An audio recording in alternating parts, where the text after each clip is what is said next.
Tom leads the regional geoscience team in the GSSA and has worked on the geology and mineral potential of South Australia for longer than a decade. Please welcome Tom to the stage.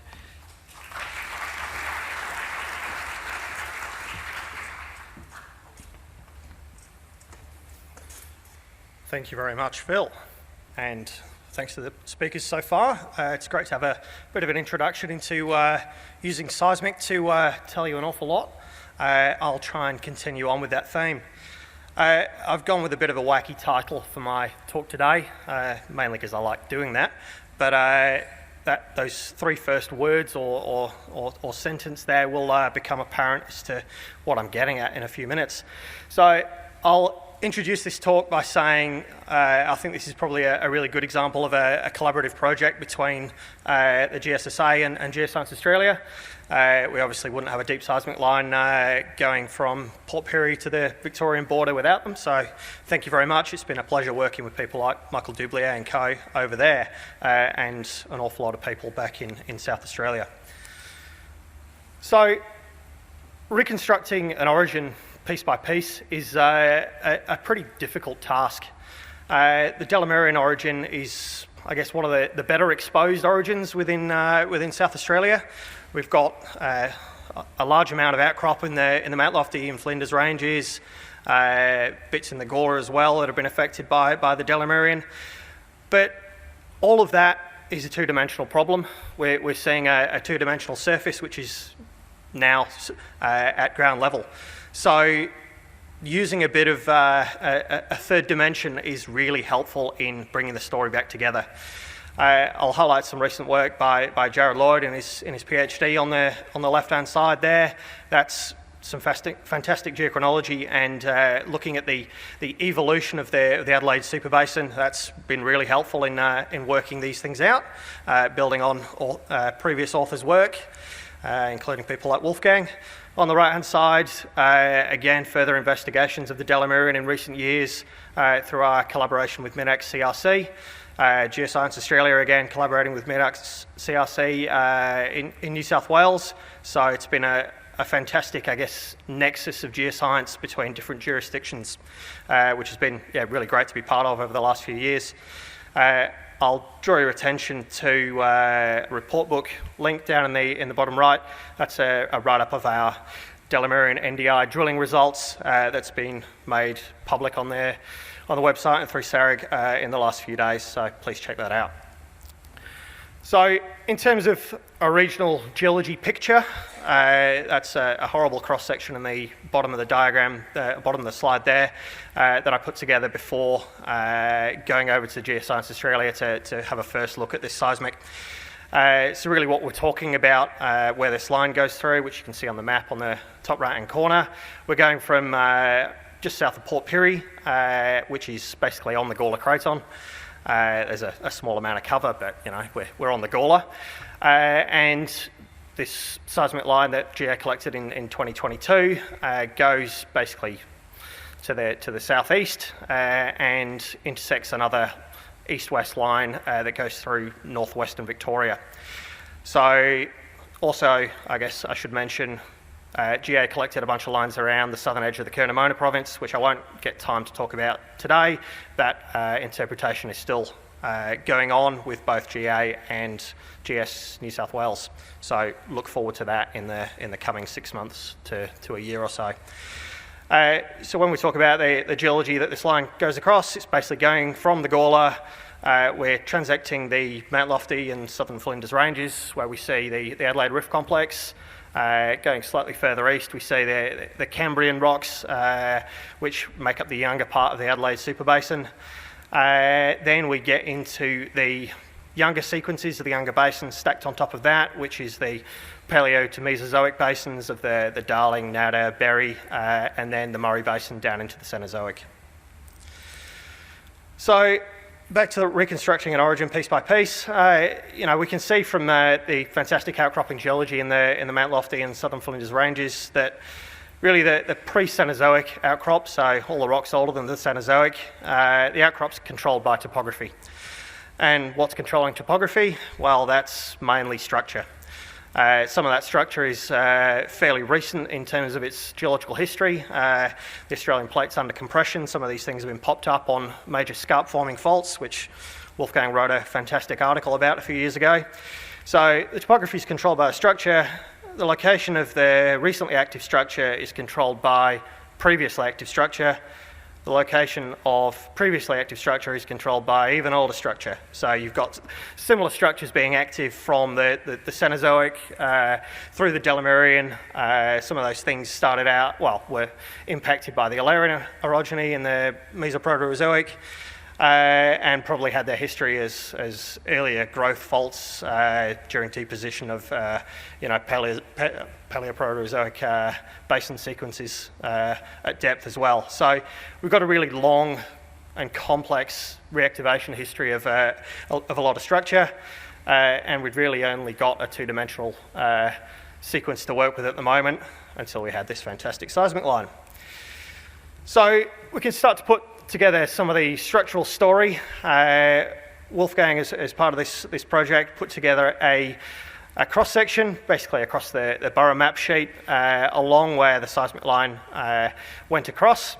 So that's integrated surface outcrop, structural observations, stratigraphy, and understanding of the structural history based on those, which gives us a really fantastic and constrained in the fairly near surface picture of what structure and this part of the crust looks like. But really, I should point out that this is speculative at depth. You can only project so far, and with a certain amount of degree of confidence. It's a fantastic piece of work, but it's informed by the surface only, which is where the seismic helps. That gives us a picture down to the Moho, and in some cases beyond, with some of these new lines, and gives us a picture down to about 60 kilometres. So this is 20-second data. We're seeing basically the entirety of the crust. So top panel here is the processed and migrated seismic section. Middle panel, we collected magnetotellurics, broadband magnetotellurics along the same profile, either shortly before or shortly after the seismic was acquired. And what I've shown here is a two-dimensional extract of a 3D conductivity model put together by Stefan Thiel. You can access the seismic data from the Geoscience Australia website. You can access the MT data from SARIG. So go nuts. The bottom panel is the MT overlain on the seismic, which is a cool thing to do. So how do we go about interpreting the seismic data? What we can see in outcrop is that in the near surface and in the mapped structure, a lot of what we see is quite steeply dipping geology, which seismic data is traditionally really bad at imaging well. So what we did was we extracted the near surface cross section down to 1.5 Ks or so, and used that to guide how we interpreted the seismic data. And you can see, as we've overlain Wolfgang's cross section over the top of the seismic data, sometimes that's really easy, sometimes less so. So when you come, and this is the final result of our interpretation on slide there, and there's an awful lot going on, and I'm a big fan of keeping things brief, not using too many words, so I've gone with 3. Stacked, hacked and smacked would be my 3-word description of basically what this margin of the Gawler Craton actually looks like throughout the entirety of the crust. And when you take a step back and think about what craton margins normally look like, they're normally stacked with basins because they've seen renewed extension over long periods of time. They've normally been hacked apart because that's a traditional zone of weakness, and you often get other bits of continent running into them, so stacked, hacked and smacked. So next 3 slides we'll go through each of those key themes. So stacking, what's actually been deposited on this margin of the Gawler Craton. We can see the green polygon and the cross-section. The Gawler extends most of the way across the line, extends well under the Murray Basin. We can see on the right-hand side, which is to the southeast, there's a bit that I've coloured a slightly different green. Not entirely convinced whether that's part of the Gawler or part of something else. Again, future work. But what was interesting and a bit of a surprise was on top of the Gawler Craton, underneath somewhere just east of Burra to underneath the central Western Murray Basin is what looked like a bit of a rift package. So we can see that the Gawler has been obviously affected by a penetrative deformation, which in this case would be the Alarian orogeny. That's seen, deformation and metamorphism, which, mucks around with your seismic signal and your reflectivity. We've got something deposited on that, which looks like it sits underneath the Neoproterozoic parts of the Adelaide superbasin. So we've got a bracket in time there of somewhere between 1580 and around about 800, give or take, maybe slightly older. So when you're in South Australia and you're looking for a basin or a rift sequence that sits somewhere between 1580 and 800, well, your obvious analogy would be the Karriwalloo Basin and something like the Pandora Formation. So that sits in that window of time opportunity. And I've shown one of Jack Mulder's figures on the right, which I've modified a little bit to sneak an extra basin in there. This is not entirely unexpected. We're on that eastern part of a margin at that time. We've got the Karriwalloo Basin, we've got stuff happening in northern Australia at that time. We've also got a similar depot centre in Western Tasmania. So it kind of all makes sense, but we just weren't necessarily expecting to see it.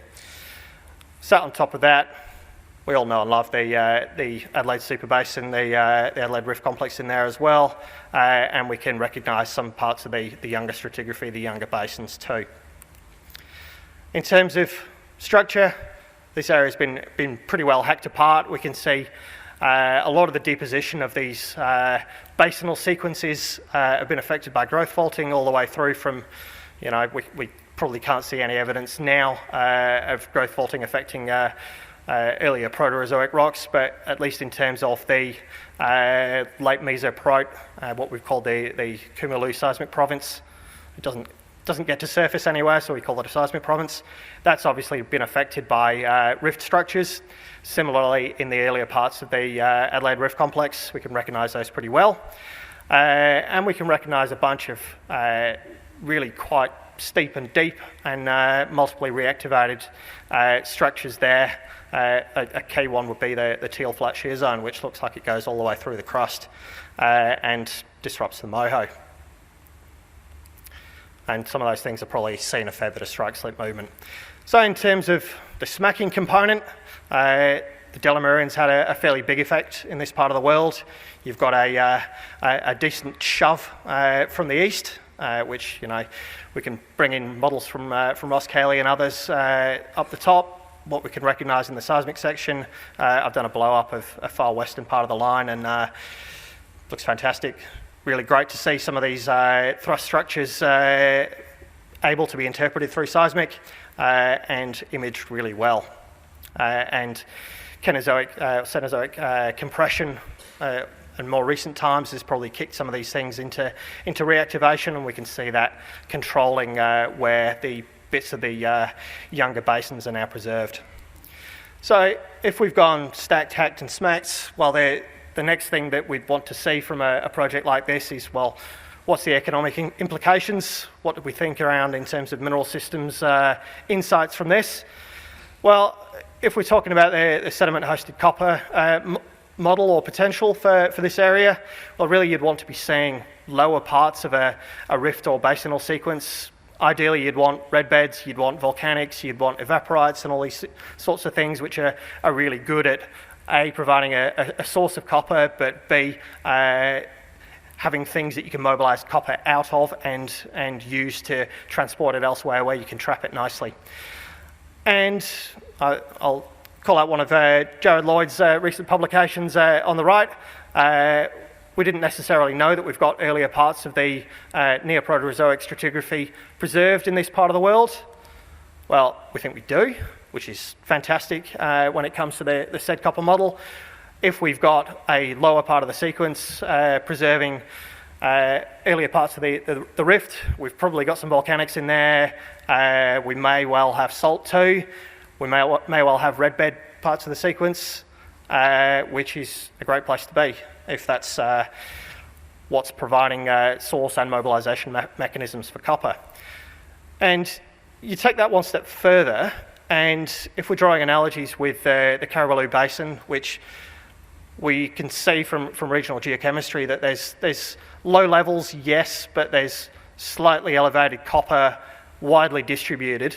So you've got a large copper source in there, which if you stick that in the middle crust, you obviously dehydrate that because you're cooking it up a bit. You're then smacking it, opening up or renewing fluid pathways through the Delamere and orogeny. You've got maybe some salt in the system to help these things work even further. Maybe you've flushed out a lower part of the basin, you've mobilised copper further up into the system, into explorable depths. So a 3-part cartoon imaging where and what that system might start to look like, and a blow-up of the seismic interpretation with, if we're seeing structures that are tapping lower parts of the system, we're seeing favourable host rocks that like to react with these sorts of fluids. Maybe you've got copper sticking out where those green stars are. Food for thought. Thank you.